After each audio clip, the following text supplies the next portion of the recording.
And it's on a very serious note. I want to talk about suicide. Um, this is like, it's really blowing my mind like 2 days in a row. Two of my godchildren. One is a goddaughter. I got word that she's going to be okay.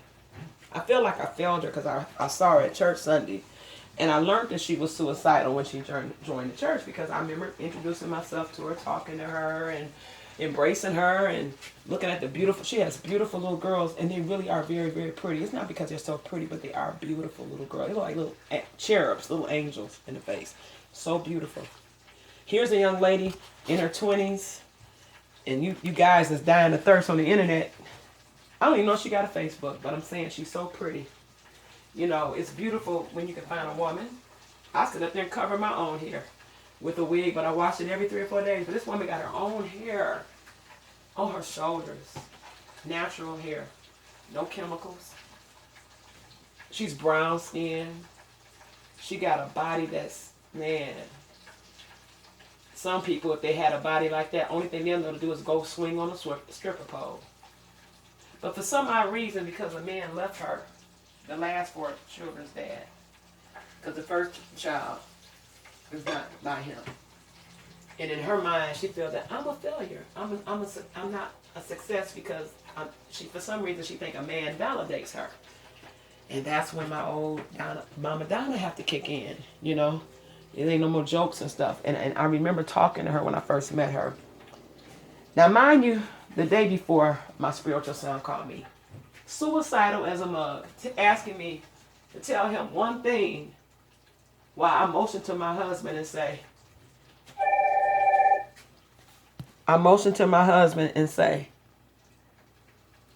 go over there right now. If you have to kick the door in, I said, call 911 from your phone. You know his address. I had to write it down. And I didn't let my spiritual son say it because he lived alone. He said, Mother, he wasn't high or nothing. I never know him to be so. He said, if you can tell me one reason not to take this gun and shoot my brains out, he said, I won't do it. Now, he got a mother right now and a father. His mother's on drugs. His father there, but never been in the house with him. You know, and he got siblings, and he felt like, don't nobody love me. This was so unusual to see him even talk like this. That's why, you know what? I gotta be careful. You gotta be careful. Like here on social media, people, there's a lot of damage and abused people on here. And you wonder why they get so caught up in what you say. This to the point people are doing things to each other, calling CPS. Man, I don't care where you think I work. That's one of the most, but you know what's one of the best calls? When it is a fake call. When somebody just lying on you. Because it's very depressing. Call me crazy. Yeah, I'm crazy. I'm crazy that I could take an FMLA with no pay because I get tired from seeing my children, kissing my children, you know, tucking them in at night. And it's not a fairy tale world, but getting them up in the morning, making sure their teeth are brushed, they're bathed, they're cleansed, and everything, and having lunches fixed at night and everything. And then I have to go and watch children that are being abused sexually and getting hit and beat for no reason. There's no reason to beat a child. There's no reason. The most I ever did to my babies is pop their little hands with my one finger when they were little and they holding on to the table. I say, leave it alone. You're going to break grandma's candy dish, stuff like that. I made a deal with both ex-husbands. We don't hit our children. If we can't, my little girl, well, she's my oldest, but she's still so little. She's so short with twins. You could just talk to her. That was whooping. My son turns 18 and said, hey, Mom, remember you used to send me over my dad's house to get a spanking? He never did. I said, he never did. I said, you got to whoop him. He needs a good spanking. Don't leave no bruises. Don't beat him because I work for CPS and I'm not going to get taken in. I said, but he needs a man to whoop his butt. And I have a husband, a new husband. But my husband, oh, no, I'm not one of those. You don't change no kids' diapers. You don't take my son to the bathroom. No. I've seen too much. And I trust my husband. He got a lot of nieces and nephews and stuff. And our children died. The point is, I still trust him. I saw his soul. But when I first met him, I still watched him like, I better not walk up and, I'm one of those light sleepers. I wake up, you get up and pee. I did it on purpose just to test him. We got married. I'm like, he got up and pee. I followed. He going to pee. Because if you standing over my daughter's bed, we got a problem. Don't tell tell me you tucking her in, because I done heard too many stories. I got too many friends now that in their 50s and in their 40s and 30s, daughters in their 30s and down, that tell me about stepfathers and uncles and daddies and grandpas that raped them, and they ain't told nobody but me, and only God saw it. But I had to hear it. And besides what I go to work and witness. You think I'm on, man, I hate that I'm leaving, but I can't save the world. Just me, but me going in them homes saying, they not lying. We got trained in body language. Body language is real, people. Study it. How many times a person blink and how their movements or how their gestures, and some can pass a lie detector test and kill somebody. Go figure. I'm cooking my husband unhealthy dinner. It's a late dinner because of what I learned about my spiritual daughter trying to kill herself. But I got word from my son that she's doing good right now. She didn't die. But I know Sunday, I feel like I failed her because when I first met her, I started speaking. I don't know why I went there. Sometimes I go places and in conversation because maybe, I do talk a lot. You guys know that. I'm long-winded. Subject to subject, but not in person. I don't do it in person, but I will talk. I am a talker. I'm a communicator, and I have to be what I do. I'm talking about and be able to get on a child's level and talk to them and look at their eye movement and how they look down or their gestures as they answer questions and document. And I'm study typing in my laptop now that we have laptops and say, there is something here. And I have discernment. There's something definitely going on here. If we don't see no bruises, there are bruises sometimes we can't see. There are marks sometimes that they can't be, found by a doctor. Because some molesters, they don't leave a trail. They don't leave no DNA. It's just certain things they can do to make a child feel ashamed of themselves.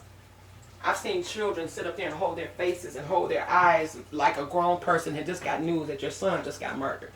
A 7-year-old, 8-year-old girl should never have to look like that, but I've witnessed it. You wonder why I took a break? I don't care if you care if I work or not. You ain't feeding, financing, doing nothing for me. But you don't know what I've seen. You could never walk in my shoes and do what I did. Yeah, it was good money. It was enticing because of the money. But when I saw what I saw and come home to my children every night and look at them in the face and be like, Mommy, why are you crying? Why are you hugging us so tight? Because I love y'all. And you all, and why, Mommy, why you keep telling us if somebody, I said, because it's some people out there that is not all good people. Trying to teach them the difference between good touch, bad touch, and who can do this or who can't do that, and can't no doctor even examine you unless I'm in the room or your father in the room, depending, if it's my son, his dad, and if he take him. The point is, it's a difference in good and touch, and I don't care if it's your daddy. You tell me inappropriate touching.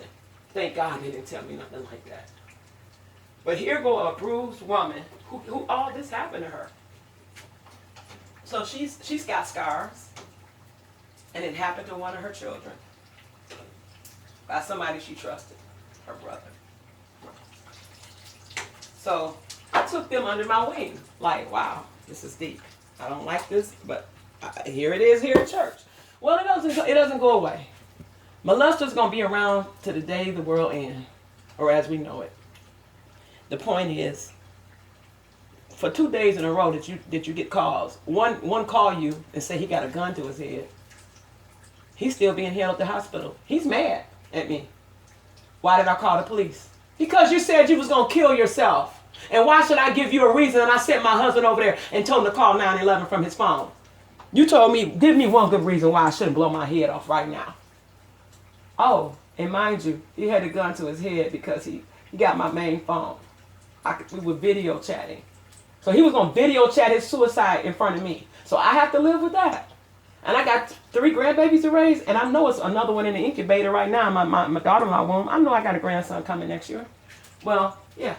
I know they already did. I already know it's there. I already know he's there. I can see in the spirit. The point is this. People, I'm frying chicken. I ain't trying to kill my husband like this. But his dinner late. I made dressing. I'm down at home. I have to fried chicken, dressing, fried corn, but it's healthy. I could have oven baked it, but I decided he deserved a treat because tomorrow we're going to be real strict about it. We're doing spinach salad. We're going to do some salads all day.